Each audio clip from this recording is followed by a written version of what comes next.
Assalamualaikum warahmatullahi wabarakatuh. Kami dari kelompok 13 ingin mempresentasikan tugas jaringan komputer dengan materi application layer.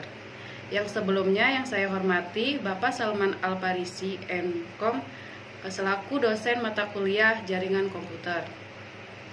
Dan yang selanjutnya kami akan memperkenalkan diri dari kelompok 13. Yang pertama saya sendiri, Ika Rostika, dengan NPM 2021-4357-0062.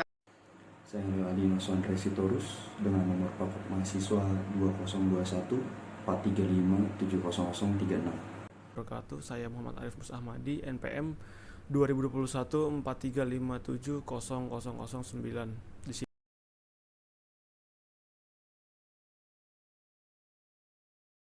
Yang pertama adalah pengertian dari application layer. Application layer merupakan atau lapisan teratas pada model OSI reference. Ketika user akan mengirimkan pesan dan menjadi layer atau lapisan terakhir pada sistem OSI reference model ketika user akan menerima sebuah pesan. Sesuai dengan namanya application layer, merupakan layer atau lapisan yang bekerja pada program tertentu, di mana application layer sendiri bekerja pada komputer server ataupun komputer client. Terdapat 7 model OSI layer dan fungsi setiap layernya pun berbeda-beda. Nah, selanjutnya di sini ada cara kerja dari application layer. Mendefinisikan dan juga menelusuri cara kerja dari application layer jauh lebih mudah untuk dilakukan dibandingkan dengan mendefinisikan cara kerja dari lapisan atau lainnya di dalam jaringan. Pada dasarnya, application layer akan menerima perintah dari usernya dengan bantuan aplikasi atau software tertentu untuk mengirimkan suatu pesan atau data ke komputer lainnya. Begitupun sebaliknya, application layer akan menampilkan pesan dan data yang diterima oleh user dalam bentuk aplikasi atau software tertentu. Cara kerja dari layer application sangat mudah untuk dikerja layer lainnya. Fungsi application layer sebagai alat pengumpul informasi dan data yang dikirimkan melalui jaringan. Fungsi pertama application layer merupakan lapisan atau layer yang berfungsi sebagai pengumpul keseluruhan informasi dan data yang diterima dan yang akan dikirim melalui sebuah jaringan ketika user akan menerima data. Maka application layer akan mengumpulkan seluruh data yang telah sampai untuk kemudian dikumpulkan di dalam aplikasi tertentu. Sebagai user interface dalam menampilkan daya dan informasi, fungsi berikutnya dari application layer adalah sebagai user interface. Apa gunanya pendefinisian data dan penyalinan yang dilakukan oleh layer representation, namun user tidak dapat membaca dan melihat data tersebut. Karena itu, setelah presentation layer menyajikan data, application layer akan bekerja dalam menampilkan data yang tersaji tersebut di dalam sebuah user interface, bisa sebuah aplikasi, program, ataupun sistem-sistem tertentu, sehingga data yang tersaji bisa dilihat dan diamati langsung oleh user ini. Layer ini berurusan dengan program komputer yang digunakan oleh user. Program komputer yang berhubungan hanya program yang melakukan akses jaringan, bukan program standalone, yaitu program yang berhubungan dengan OSI. Contoh aplikasinya ialah aplikasi word processing. Aplikasi ini digunakan untuk pengolahan teks sehingga program ini tidak berhubungan dengan OSI. Tetapi bila program tersebut ditambahkan fungsi jaringan, misal pengiriman email, maka bisa dikatakan program OSI. Dan transfer data tergantung pada protokol layer transport yang digunakan. Bisa menggunakan UDP dan TCP. Aplikasi yang menggunakan protokol UDP adalah Dynamic Host Configuration Protocol atau DHCP, Simple Network Management Protocol atau SNMP, Trivial File Transport Protocol, TFTP. Aplikasi yang menggunakan protokol TCP dalam melakukan transmisi data adalah Telnet, HTTP, Simple Mail Transfer Protocol, dan the File Transfer Protocol. DNS menggunakan keduanya UDP dan TCP. Berikut ada bagannya.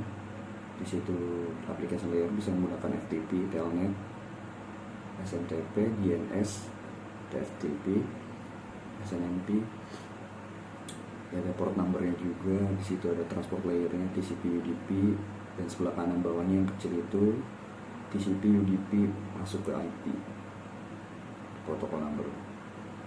Di sini saya akan menjelaskan tentang dynamic dan static IP address.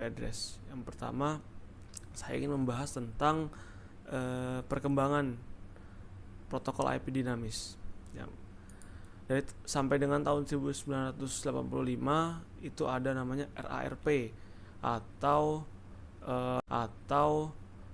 Reverse Address Resolution Protocol. Itu adalah suatu protokol yang bertugas untuk menemukan IP address suatu host yang hanya tahu hardware addressnya saja. Contohnya pada suatu perangkat, host akan mengirimkan paket yang berbentuk alamat MAC. Nah, situ secara broadcast akan dikirimkan untuk meminta alamat IP yang sesuai. Nah, di sini RARP akan menjawab paket tersebut sehingga IP akan terdeteksi. Yang kedua, dari tahun 1985 sampai dengan 1993 ada namanya bootstrap protokol, yaitu adalah bootstrap, dia dapat membuat klien atau workstation untuk melakukan proses booting pada komputer dengan IP stack yang minimal.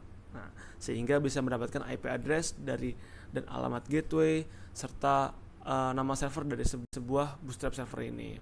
Dan yang terakhir adalah DHCP atau Dynamic Host Configuration Protocol yang digunakan sampai sekarang. DHCP itu merupakan suatu protokol yang dipakai untuk memberikan IP secara dinamis kepada klien yang nggak memiliki alamat IP. Nah, di sini salah satu keunggulannya yaitu adalah sebagai pengendalian atau parameter ya dari suatu komputer, sehingga klien nggak perlu untuk konfigurasi PC satu persatu. Nah, di sini persyaratan DHCP itu adalah host-host yang terkonfigurasi secara statis bisa bersampingan dengan dinamis menggunakan DHCP server dan memiliki jaminan alamat unik serta menjaga informasi klien.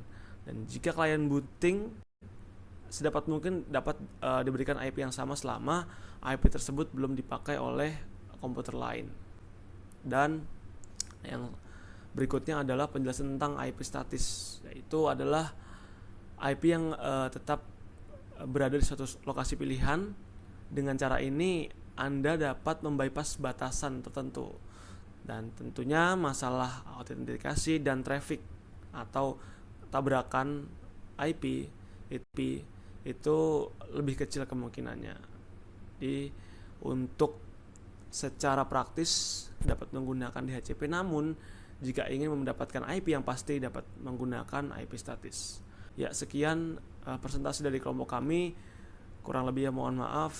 Billahi taufiq wal hidayah. Wassalamualaikum warahmatullahi wabarakatuh.